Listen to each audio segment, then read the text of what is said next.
At 27 years of age, Wren Galloway believed she had reached the absolute end of her rope. The beloved grandfather who had nurtured her was gone. Her father, Ruben Galloway, had drawn his final breath at the age of 71 in the quiet rear parlor of the family's homestead overlooking Reed Creek Road. 15 years prior, her mother had been lost to the cruel grip of ovarian cancer. Her elder sister, Sterling, swept out of the courthouse in Independence, holding the rights to a staggering $11.5 million. Her haul included the sprawling Galloway estate along Reed Creek Road, the valuable Wells Fargo investment portfolios managed in Charlotte, the coastal retreat at Hatteras Beach, and the dense forest lands of the Smoky Mountains rising high above Newfound Gap. Wren, by contrast, was left with nothing but the old gristmill nestled at the bend where Big Reed Island Creek merges with the waters of the New River in Grayson County, Virginia. To anyone else, the structure was a write-off, a decaying, timber-framed skeleton rotting away on the banks of an obscure Appalachian stream. Its grinding stones were fractured, the great wooden water wheel was half devoured by decay, and the silver-gray chestnut siding hung loose against the elements. Yet, a mere 3 weeks later, Wren pried loose a single broad plank of chestnut wood from the center of the mill's work floor. Before the month had concluded, the Smithsonian National Museum of American History had electronically transferred $6,800,000 into her account. For beneath those floorboards lay a closely guarded secret spanning 4 generations, a legacy hidden from the world outside the Galloway gristmill for nearly a century. This silent history revealed that her great-grandfather, Reed Galloway, was a clandestine miller. During the darkest epochs of the Great Depression, he had secretly ground grain to keep 47 families in Grayson County from starving. As the funds cleared, Wren finally understood that her father had bestowed upon her the only inheritance of true worth. We are always inspired to see how far these narratives travel. Wren Galloway, who had entered the world in 1976, was 27 years old on the overcast February morning when the family's legal representative read her father's final wishes. The setting was a cozy, wood-paneled conference room on Main Street in Independence, Virginia. Wren sat at the far end of the long oak table, dressed in a simple black gown, an oatmeal-colored cable-knit sweater, and a faded brown corduroy jacket with weathered brass snaps. Directly opposite sat her sister, Sterling Galloway Carrington, a 35-year-old commercial real estate mogul from Charlotte who had flown into Roanoke the previous afternoon and rented a dark gray Audi wagon. Beside Sterling sat her husband of 7 years, Caldwell Carrington, a private equity executive who remained utterly absorbed in the screen of his mobile device. Sterling had maintained a cold silence toward Wren since the day of the funeral. Reading the document was Mr. Bog Regard Pugh, a 71-year-old attorney who had once been Ruben Galloway's roommate at Washington and Lee back in 1971. Mr. Pugh spoke with the deliberate, gentle drawl characteristic of Grayson County, a voice shaped by decades of presenting final testaments with impartial dignity. The atmosphere in the room was thick with anticipation. Wren watched her sister's expression closely as the distribution of the estate unfolded. The grand homestead on Reed Creek Road went to Sterling.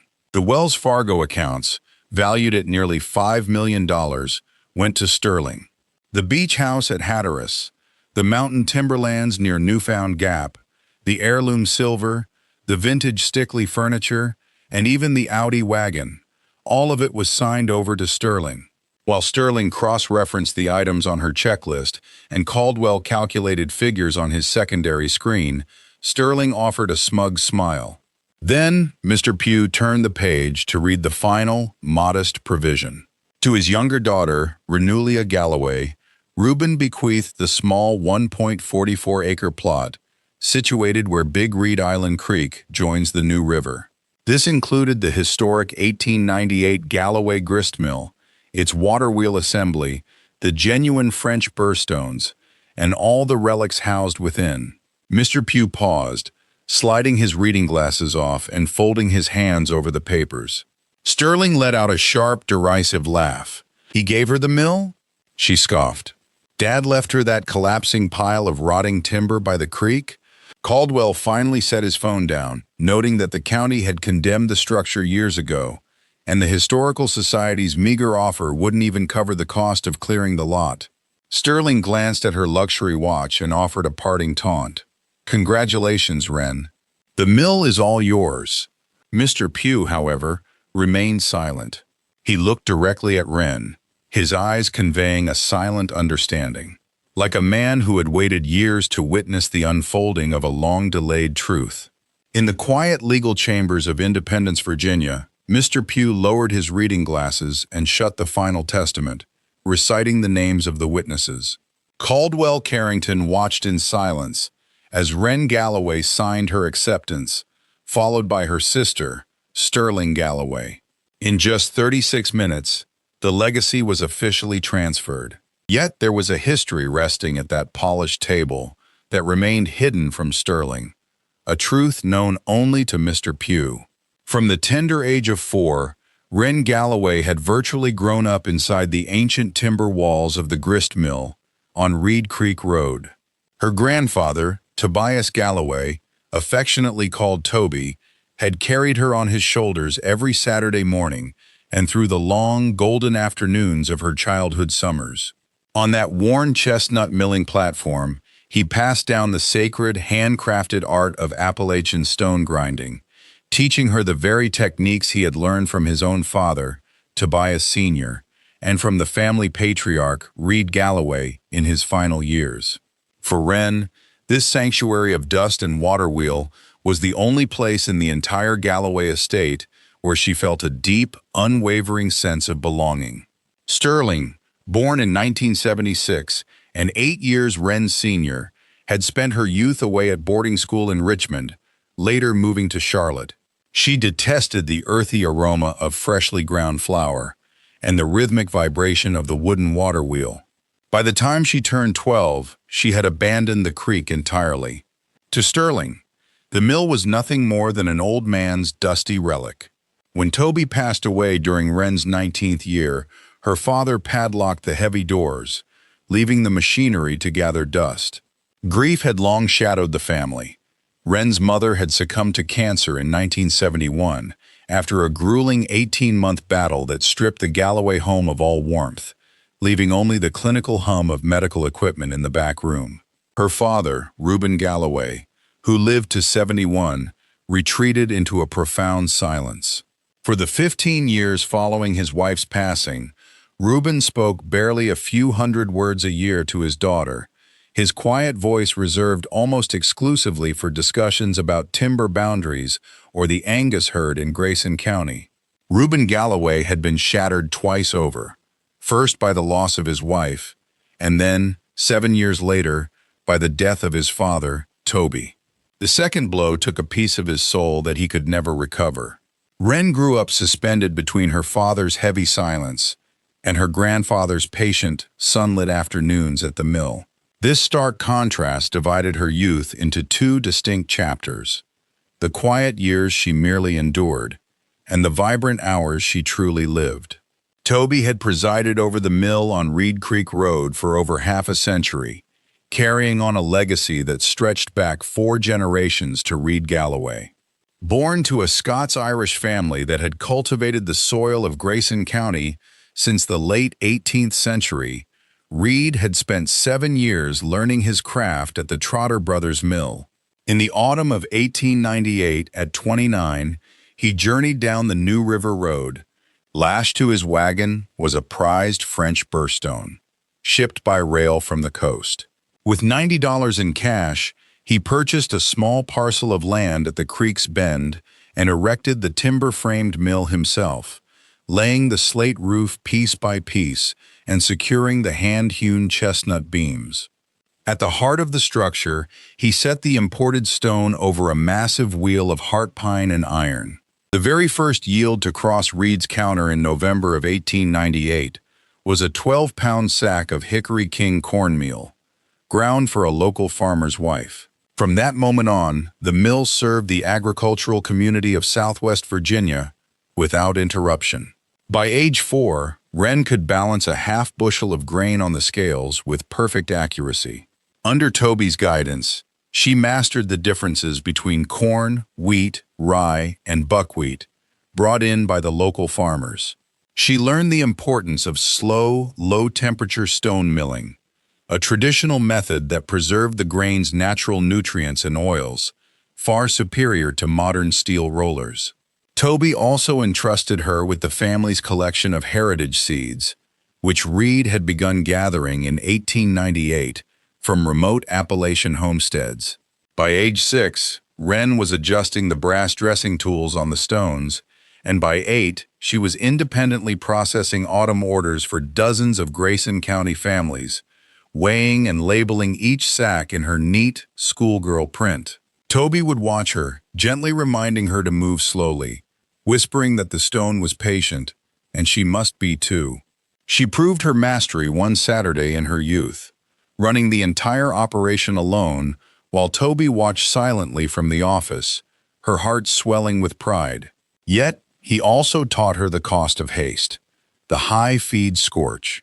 If the grain was fed too quickly, the friction would heat the stone past 110 degrees, ruining the delicate cornmeal.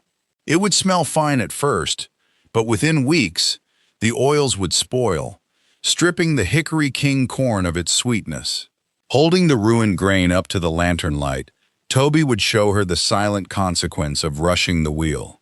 For the first 7 days, the ground corn will yield a pleasant fragrance, but by the second week, the unique ancestral quality will vanish from the buyer's cornbread.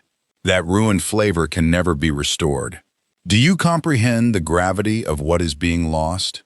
Wren Galloway had nodded in quiet agreement. She was only 11 years old that autumn. From that day forward, she processed every batch of grain at the deliberate, unhurried speed that Sterling Galloway had established back in 1971, ensuring the traditional essence remained preserved within the flour. Never again did she allow an overheated, ruined batch of grain to be delivered back up Reed Creek Road to any family relying on the Galloway mill. Sterling Galloway instructed her on how to decipher the condition of the millstone using only her fingertips. The imported French burrstone, dating back to 1898, had been meticulously sharpened every 6 weeks for generations by Reed Galloway, Ruben Galloway, Sterling Galloway, and now by Wren Galloway. Its outward radiating grooves were carved by hand, preserving the exact geometric pattern Reed Galloway had mastered during his early apprenticeship. A skilled traditional artisan, capable of reading the stone with her touch, could feel across the dressed quartz to identify which specific grooves were growing faint and would require carving during the subsequent maintenance. Place your open hand flat against the quartz, little Wren Galloway, not over the center hole, but upon the grinding face. If a groove feels pronounced, it is still performing its duty. If a groove feels faint, that is the spot you will chisel next Tuesday. The stone communicates its needs to you.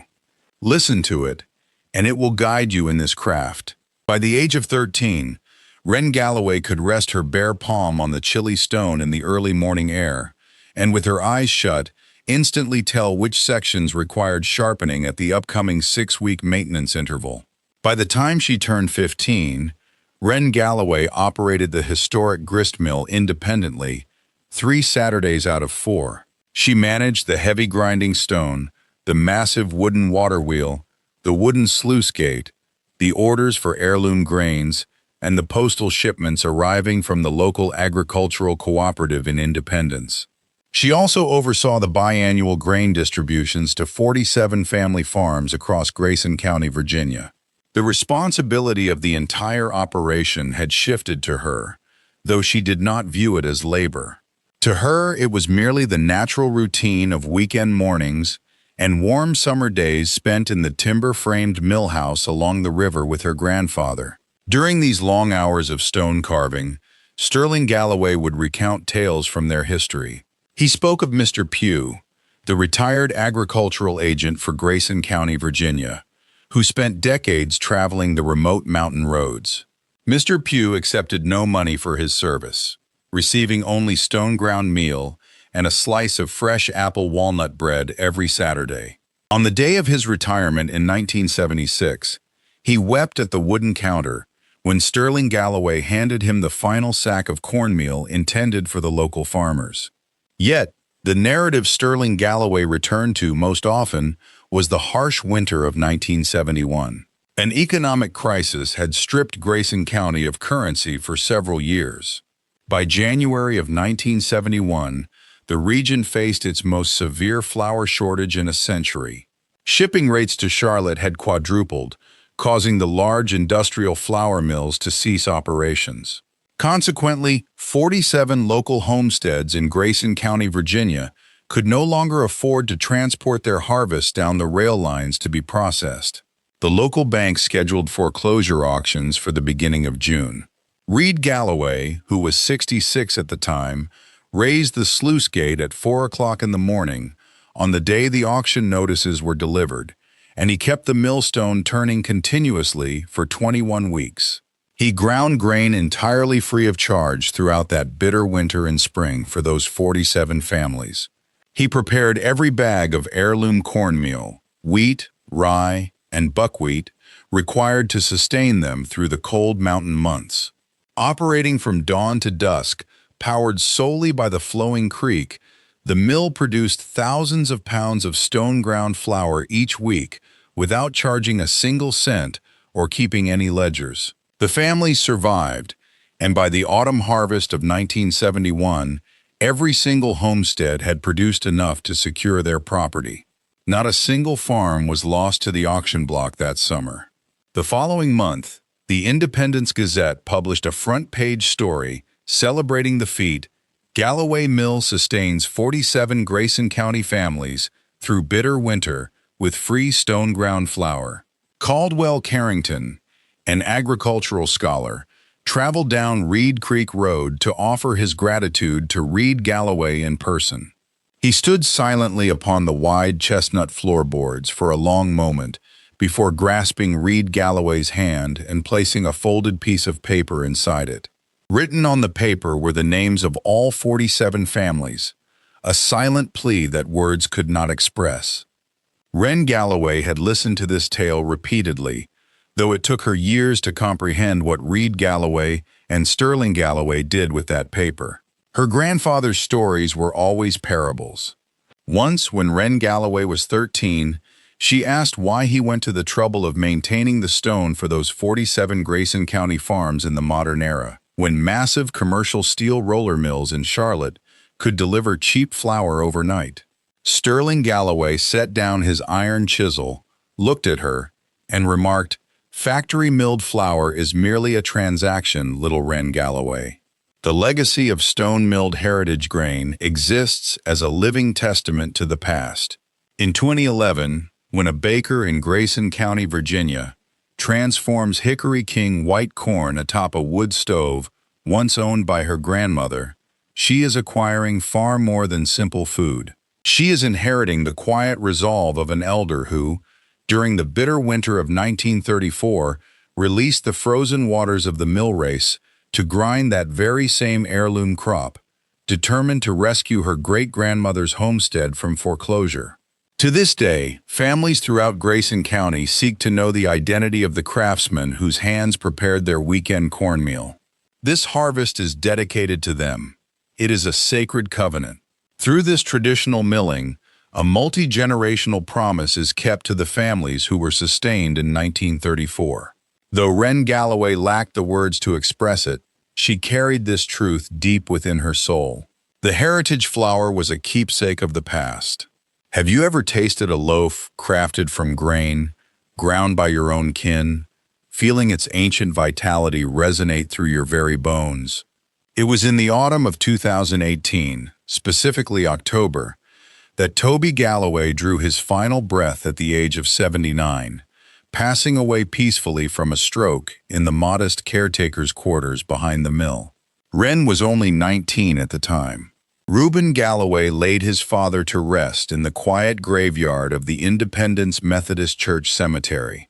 That same evening, Ruben returned home with the iron key in his pocket, and by the following dawn, He had fastened a heavy padlock to the ancient timber door.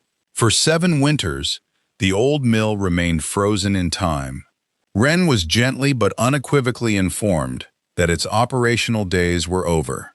Throughout her youth, she traveled past the structure, watching the decaying overshot wheel suspended above the dry channel and peering through grime-covered windows at the silent oak chests lining the back wall.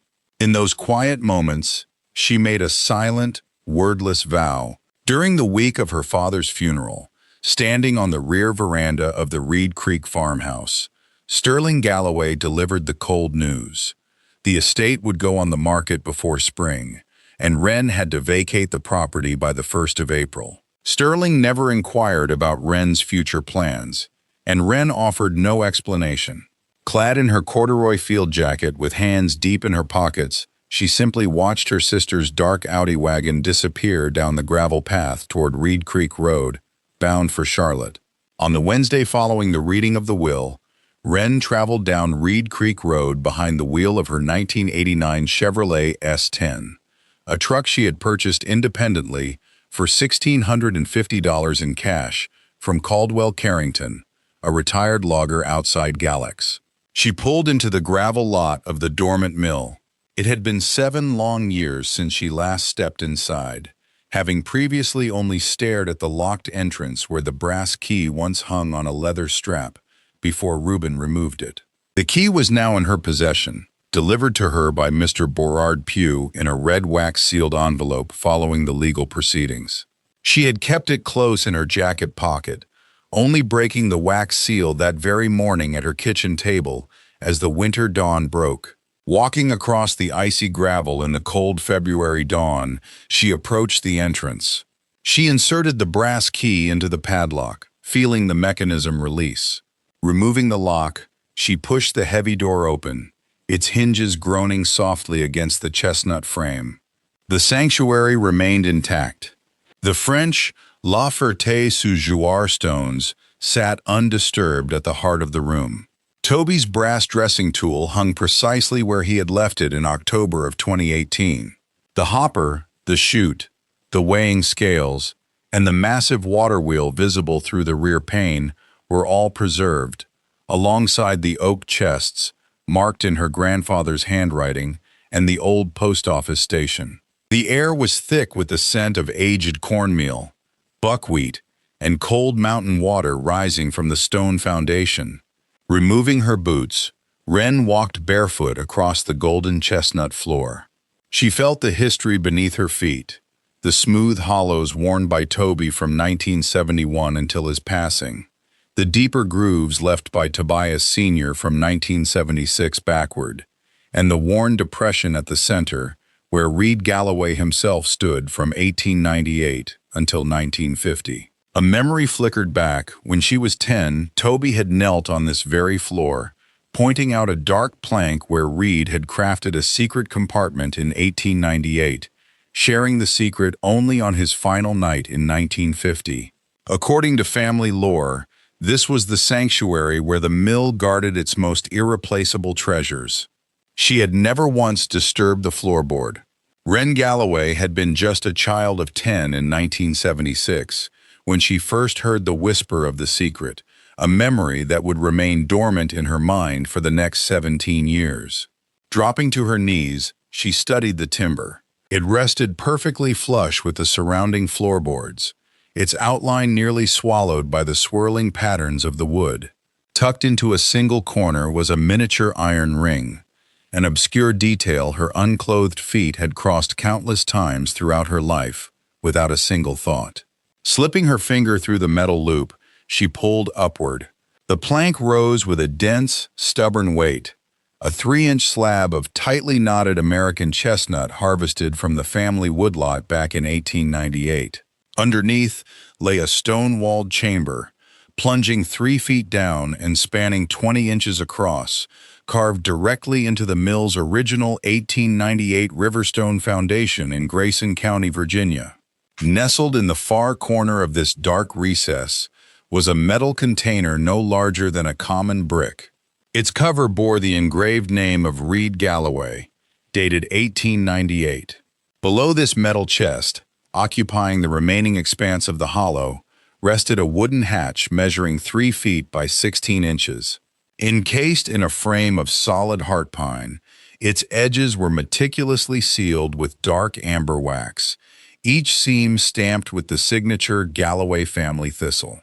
Using both hands, she hoisted the tin box from the depths, placing it upon the weathered floorboards in the soft winter light of February. When she pried open the lid, a bundle wrapped in thick, oil-treated fabric unfurled in her hands. Stored inside were 255 gold coins, arranged in immaculate columns.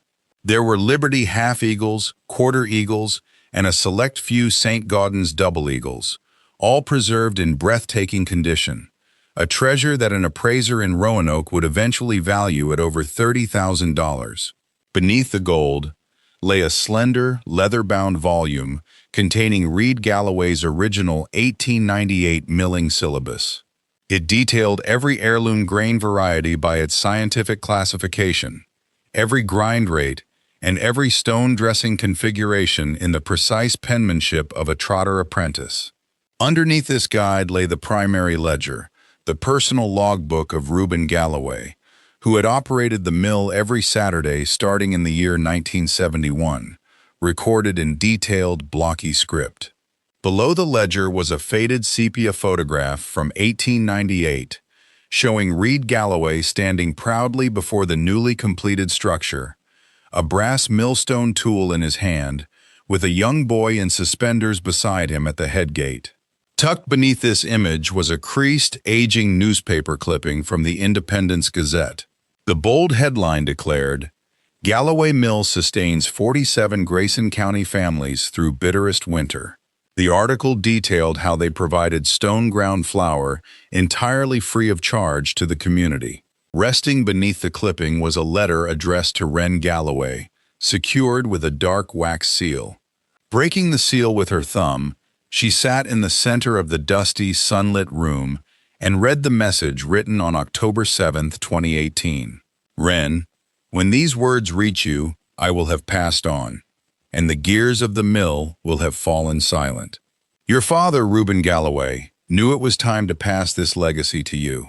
My grandfather, Reed Galloway, hid this wealth beneath the floorboards in 1898, refusing to trust any banking institution in Grayson County, Virginia, with his hard-earned savings. He shared this secret with me on his deathbed, extracting a vow that I would never disturb the floor. I kept that vow. This mill has sustained our family through generations. While your sister, Sterling Galloway, now living in Charlotte, will try to liquidate whatever assets she can find, she cannot touch this chest, for its existence remains hidden from her. The knowledge is Reed's, the history is in these ledger pages. If the spirit moves you, bring the stones back to life, my dear Ren. The mill belongs to you now." It was signed by her ancestor, a master of the craft. Tucking the paper into her woolen sweater, Ren remained composed. She stepped to the central platform, where generations of Galloways had stood before the great stones. Placing her hand against the smooth, darkened wood, she could almost feel the phantom warmth of the decades of labor etched into the timber. Her fingers traced the subtle indentation worn into the floor by years of standing, while the dry scent of milled corn and aged brass weights lingered in the chilly air.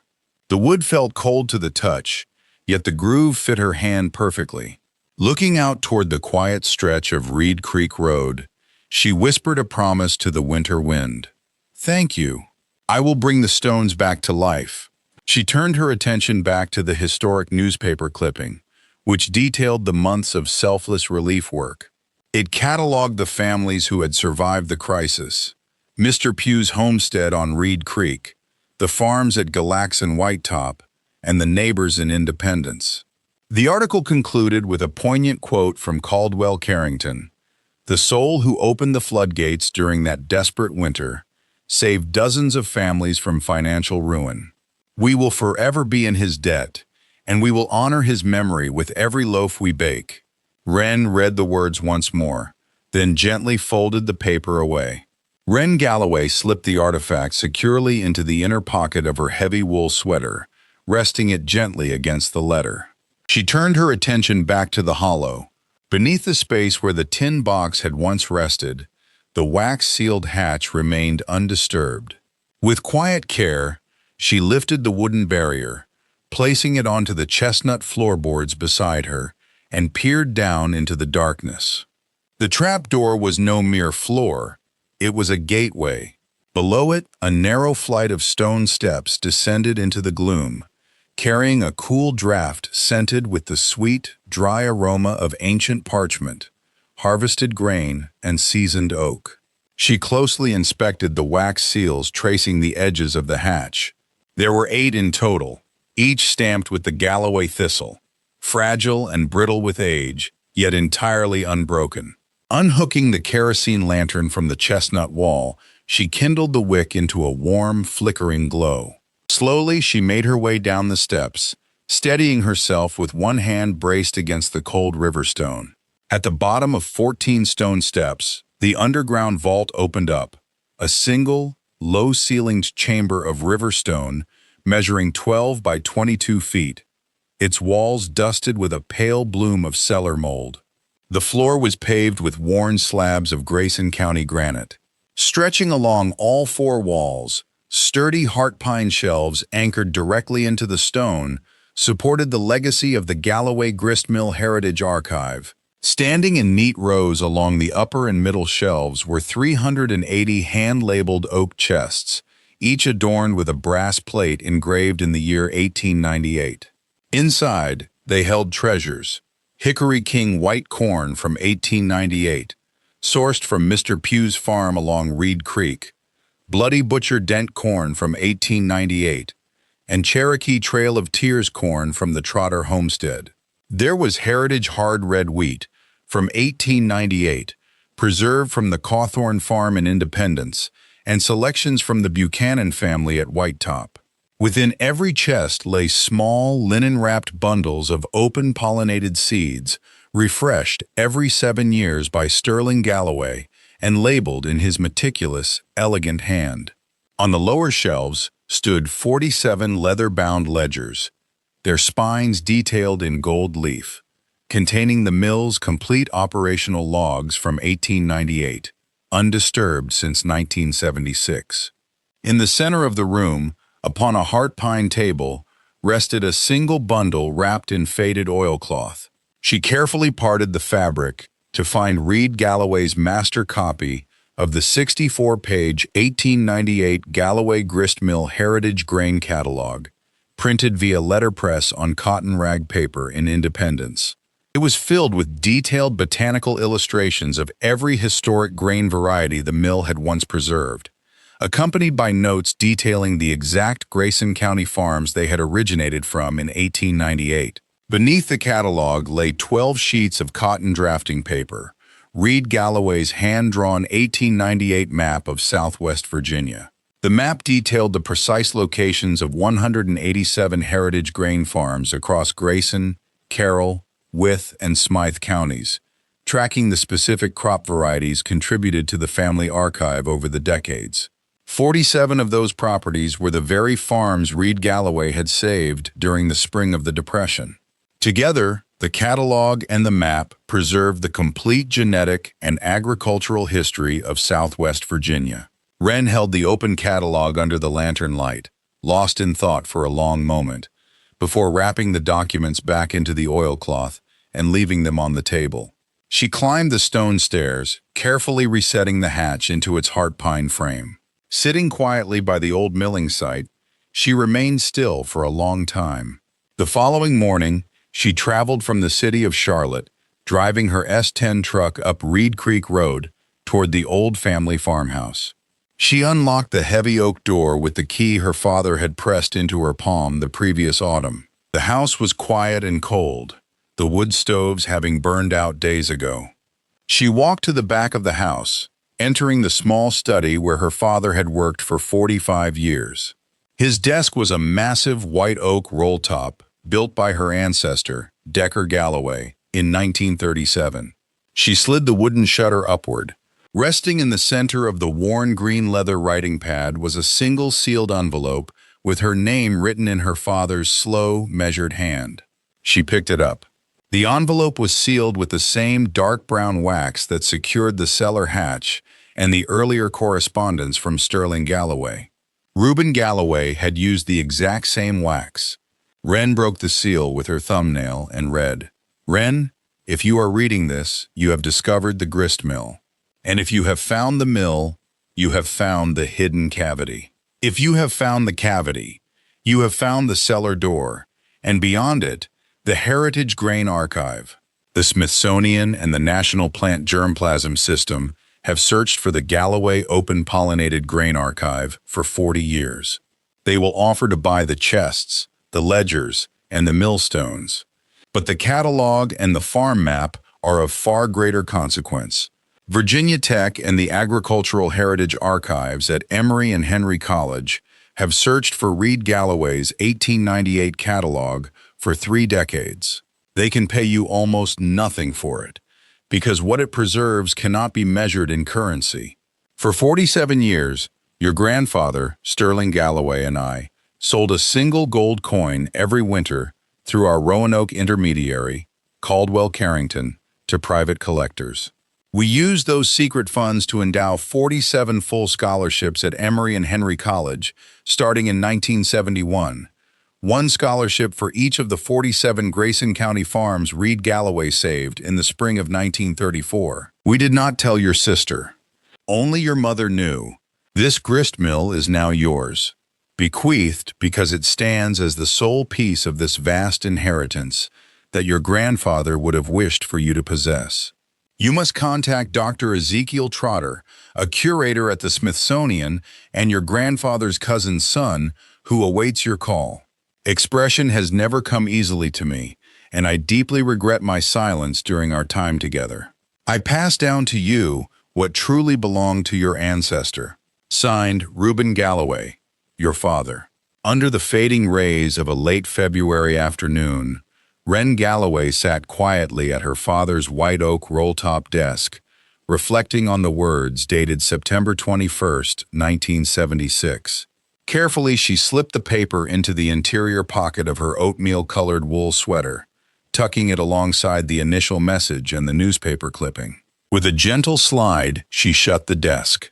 Guiding her vehicle back along Reed Creek Road, she returned to the grist mill and secured the heavy timber frame door. When Monday arrived, she traveled once more down Reed Creek Road toward Independence, Virginia. Her S10 pickup carried a metallic box resting on the passenger seat as she pulled up to the Grayson County Mountain Federal on Main Street.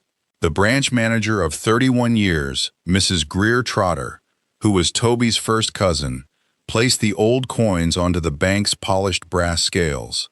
After a quick phone call to a specialist in Roanoke, the value was verified at $30,400. Wren Galloway chose to deposit $29,500 of the sum, keeping $900 tucked safely inside her wool sweater pocket as she walked back to her truck. Mrs. Trotter had remained silent upon hearing the final valuation. Instead, she simply gazed at the young woman over the brass scales for a quiet, lingering moment before signing the deposit slip.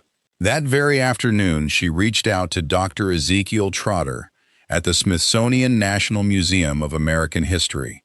Within 48 hours, Dr. Trotter arrived from Washington, driving a climate-controlled transport van.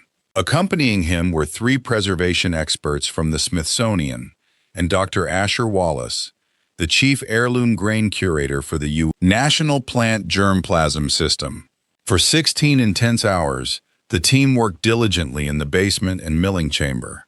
They meticulously cataloged 380 heirloom grain bins, 47 leather-bound ledgers, Reed Galloway's 64-page heirloom seed directory from 1898, and a 12-sheet agricultural map, while also inspecting the active French burr millstone. Ultimately, they presented an official proposal on behalf of the Smithsonian, a sum of $6,800,000 to acquire the entire archive.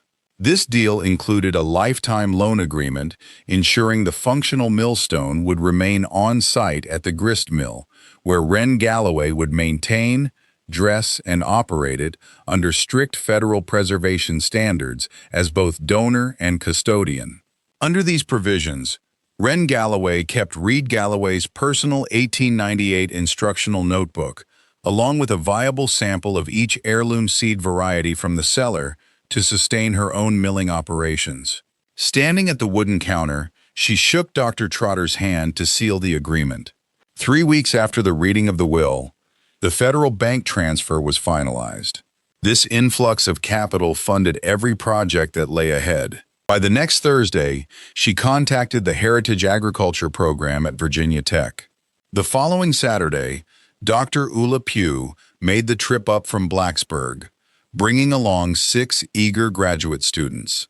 Over the course of 14 hours inside the mill, they captured detailed photographs of the 12 pages making up Reed Galloway's agricultural map and his 64-page heirloom grain directory.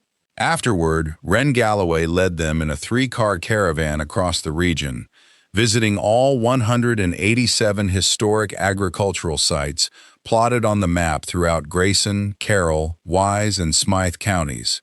To their amazement, 138 of those historic homesteads were still active. This recovered Galloway database served as the cornerstone for Virginia Tech's newly broadened Heirloom Crop Preservation Initiative. A 10-year, $1 to $5 million research grant from the university secured the funding needed for the grist mill's initial winter operations, allowing the restoration work to begin in earnest during the first month. Years of exposure to the relentless flow of the river and the harsh freezing cycles of Big Reed Island Creek had taken their toll on the massive overshot water wheel, leaving its heart pine blades desperate for replacement. Along the northern exterior, 31 chestnut siding boards had rotted away or gone missing. The ancient burstone required meticulous sharpening, and the wooden gate controlling the mill race needed a freshly forged iron hinge pin. For $920, Ruben Galloway purchased a shipment of fresh heart pine timber from a lumber yard located just outside Wytheville. She managed to enlist the help of Mr. Wallace Pugh, an 82-year-old retired agricultural extension agent from Grayson County. On a quiet Wednesday, Mr. Pugh traveled down Reed Creek Road to guide her through the delicate process of aligning the water wheel, ensuring they preserved its historic 1898 bearing alignment. Over a single weekend, she painstakingly chiseled the French burstone by hand, carving in sharp, radiating furrow patterns. Using dry white oak shavings, she kindled a fire in the old cast-iron stove and fed the first half-bushel of heirloom Hickory King white maize through the stones. She prepared this initial batch in late March, destined for Mrs. Greer Trotter's Easter table, simply to reacquaint herself with the ancient, steady vibrations of the machinery. The flour cascaded out pure and fine. Bit by bit, throughout that initial winter, she reclaimed the small living quarters built into the rear of the structure. Before Sterling Galloway's listing agent, Caldwell Carrington of Charlotte, could take marketing photos of the property, she rescued a cot from the farmhouse's rear bedroom.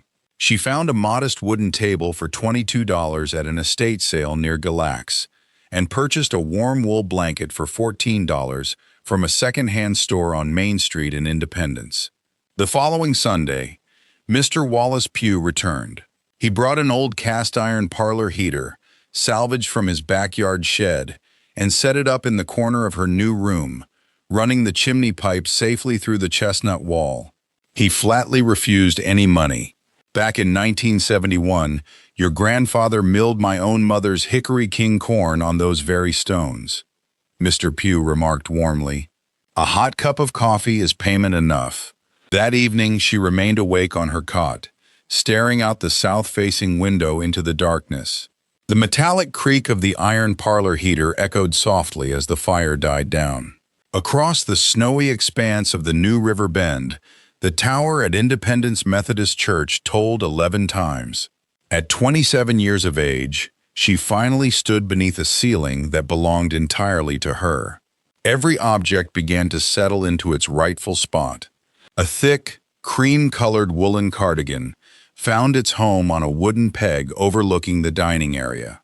Resting on the heart pine ledge over the entryway was the vacant metal canister that once belonged to Reed Galloway.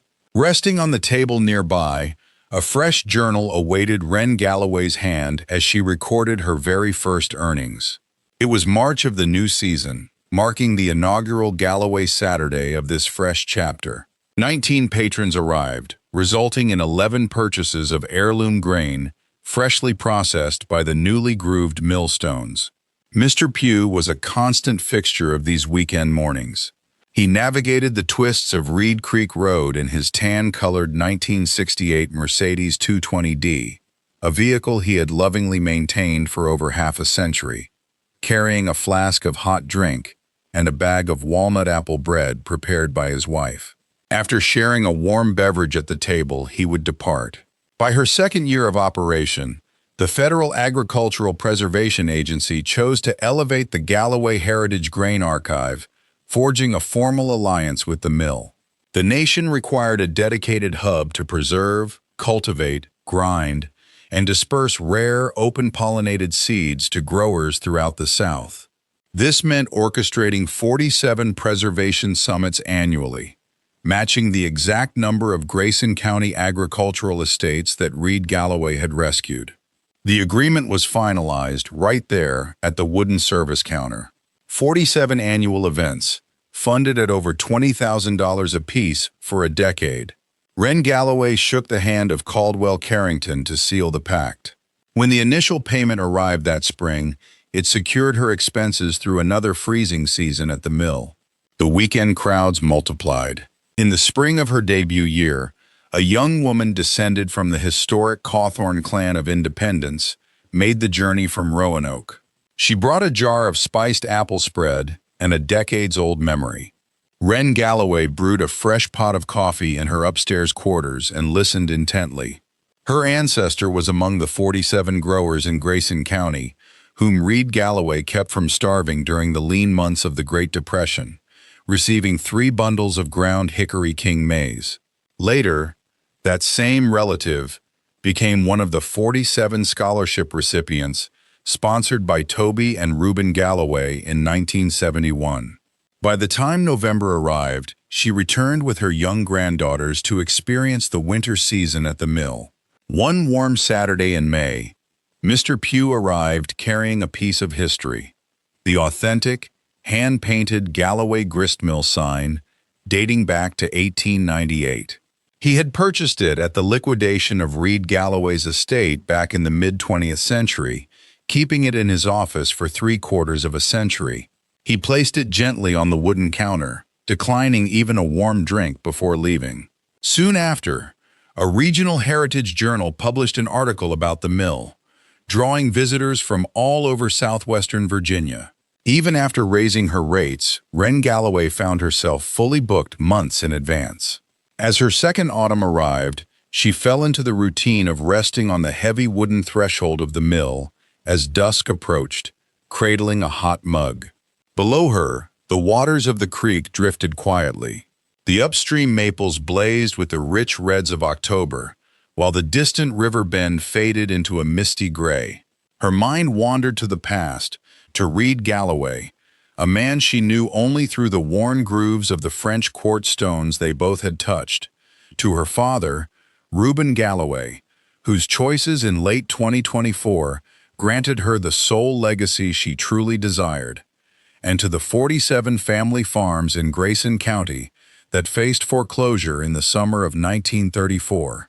She reflected on the 47 students sponsored at Emory and Henry in 1976, and the generational chain of caretakers whose duties had ultimately devolved to her. This is the essence of the heritage passed down by our elders. As small children measuring out grain beside a grandfather's steady hand, we fail to realize that this simple act of measuring is the craft itself. The knowledge settles in gradually, bag by bag. Years after the patriarch passes, we shoulder a burden he once carried and uncover the true gift he left behind. In that moment, his lessons become clear. He was showing us that a bag of stone-milled meal carries the memory of the soil all the way to the harvest. He was demonstrating that this calling requires endurance, representing the hand that acquired the skill, the hand that passed it on, and the hand that inherits the future. At times, this legacy is defined by the anonymous benefactor who funded 47 scholarships across Grayson County without ever seeking recognition. Her sister, Sterling Galloway, inherited the family fortune, taking the estate on Reed Creek, the financial assets in Charlotte, the coastal cottage, and the vast timberlands.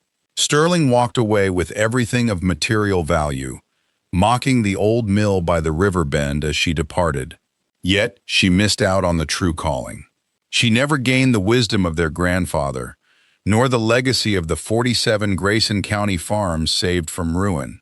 She did not inherit the hundreds of heirloom seed chests resting in the cellar, nor did she become the next link in the unbroken chain. Ruben Galloway was 27, and her father, Ruben Galloway, had just passed away.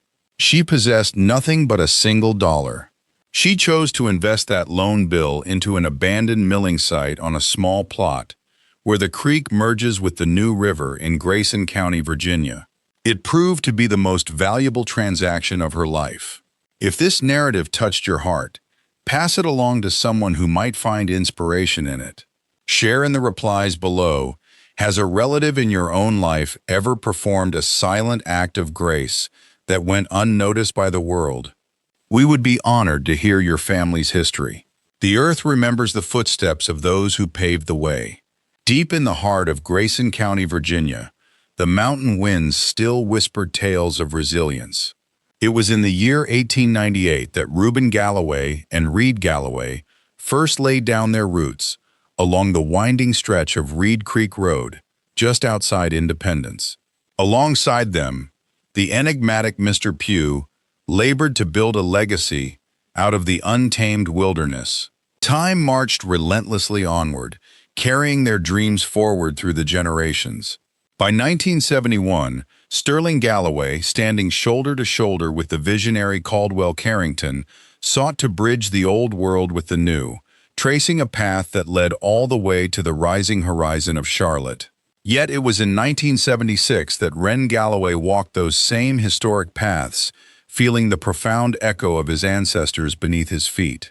Their stories are etched into the very soil, a timeless testament to the endurance of the human spirit. Until we meet again on the next quiet road,